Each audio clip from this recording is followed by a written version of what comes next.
Hello everybody, it is Daffy Duck 91 here from Not a Gamer Gaming, and we are going to try something a little bit different.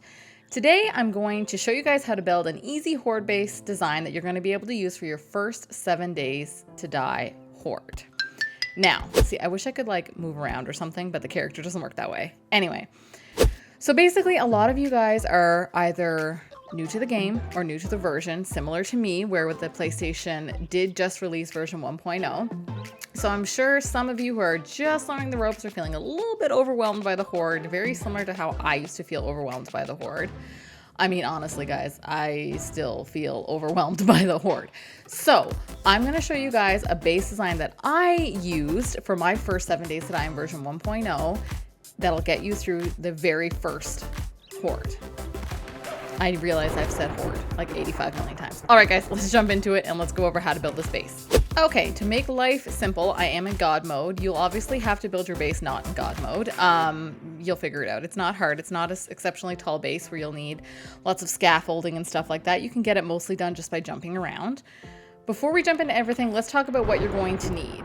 You are going to need 90 cobblestone cubes, 92 cobblestone bars, 26 cobblestone ramps, 4 cobblestone ramp outside corner fulls, 1 wood door, 48 cobblestone plates, and 20 wood spike traps, and of course some weapons and some ammo. Normally I would also have a bow and arrow. Those are always handy to have on your first 7 days, but these are realistic weapons and ammo that you can find within the first 7 days of questing and playing the game. I do also have some additional supplies down here just in case my numbers are off slightly, and if they are, I will let you know. And then also we have our dev super digger to destroy things in case we accidentally misplace a block. All right, let's jump into it. Let's grab our cobblestone cubes and we will start step 1 of building this base. Now, step 1 is building your foundation. In order to do that, you're going to want to build 2 parallel lines of cobblestone blocks, 7 each. So you have your first line, and between the 2 lines, you're going to want to have 2 parallel cobblestone blocks of 4 each. And then you're going to put another 7. See, now we have what is essentially the foundation of your base, and it is essentially a rectangle. Okay, next step is going to be the pillars or the legs of the base. So on each corner of your square, you're going to want to add 3 additional blocks. Okay, so now that you have the legs and the foundation of the base, you are going to want to connect the upper half. So you're going to just repeat essentially the base foundation square.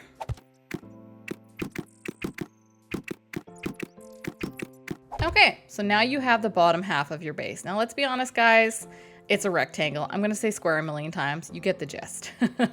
All right, now that you've got the bottom of your rectangle done, you're now going to build the top half. And the top half is actually where your character will stand and take on the horde. So essentially what you're going to do is basically duplicate what you've done on the bottom, and you're going to go over on the 4 corners again and add 3 additional blocks.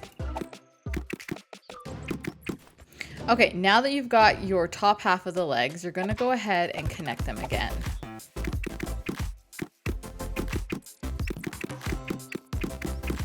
All right, guys, now we have the skeleton, or as I like to say, the foundation of the base complete. We've used all of our cobblestone blocks, and it's time to move on to our next shape. Okay, so when you're ever fighting a 7 days to die horde, you always need to be cautious of vultures, especially early on. Those are the zombie creatures that tend to spawn in at the beginning before you have to worry about anything else. So what we're going to do is we're going to build a cage on the top half of your base, which is going to protect you from all the danger chickens or vultures that are coming at you. To do that, you're going to start using your 92 cobblestone bars.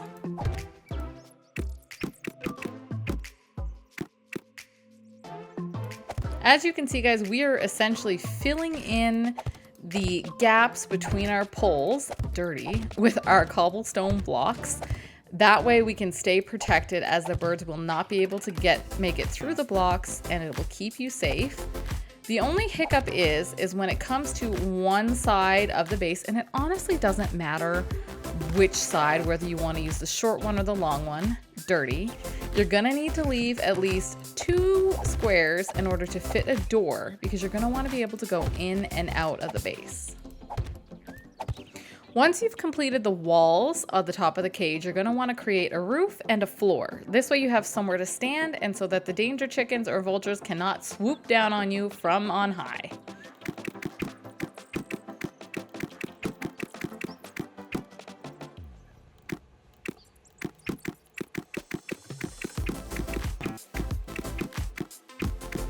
Okay, we've now used up all of our cobblestone bars and we have created our cage. It looks pretty much like this. It's really starting to come together now. Now we do need to add a door to the cage so you and I can get in and out and the zombies and birds cannot. And as you guys all know, I'm definitely taking it on the long side versus the short side. All right, there's our door. Our cage is done. The legs and foundation is done. There's a very realistic chance you can take the Horde and just what we've got going on here. But let's be safe and let's shore up the base. So now it's time to add a few minor details that are gonna help keep your base safe from damage and keep it standing, honestly. Our next step is going to be adding ramps at the bottom of your base. The reason why you do this, just line them up seamlessly along each of the blocks at the bottom. The reason why we're putting ramps down is because zombies like to bang on things. And with the ramps there, instead of banging on the foundation of your base, they're gonna climb up a little bit. It makes it a bit smoother. They bang a little bit less, if you know what I mean. All right, so we've gotten the ramps down, and obviously that doesn't look too pretty. I've never been one to say you necessarily 100% need the corner triangles, but it's nice to have. It keeps it smooth. It follows that same process and prevents them from kind of getting hooked into the sharper edges and not banging on where they're not supposed to. All right, guys, it's looking pretty snazzy. We've got a very nice tower style base with a cage. We've got some ramps. Really, if this is all you can make by day 7, you're fine. You'll make it. I believe in you. But again, let's shore it up just a little bit more. We don't want the zombies knocking you on your butt, quite literally, from the inside of your cage. So we're actually going to shore up the legs of the foundation. So your bottom half, we need to make these legs a little bit stronger. This is where your cobblestone plates come in. Another tip, guys, is that you can build this base originally from wood and upgrade it to cobblestone. The reason I do not do this is just because for efficiency, if you're on day 7 and you want to be able to throw a base together super quick, just go right to cobblestone blocks. But if you want to take your time and you want to enjoy some extra experience, definitely upgrade.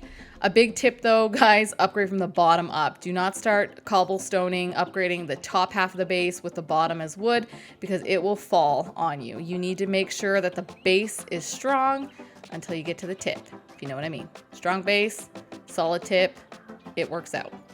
The plates themselves work, even though they're a little bit thinner, they do work as a secondary block. So they have the same amount of damage.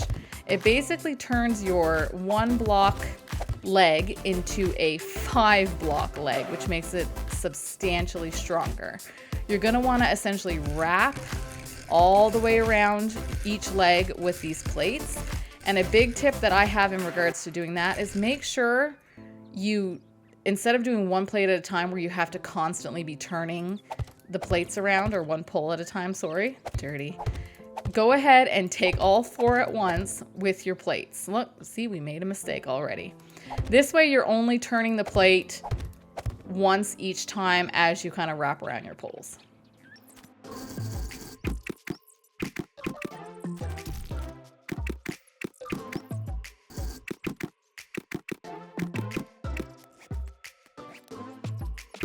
All right, now we've got some strong legs. We've got a decent foundation.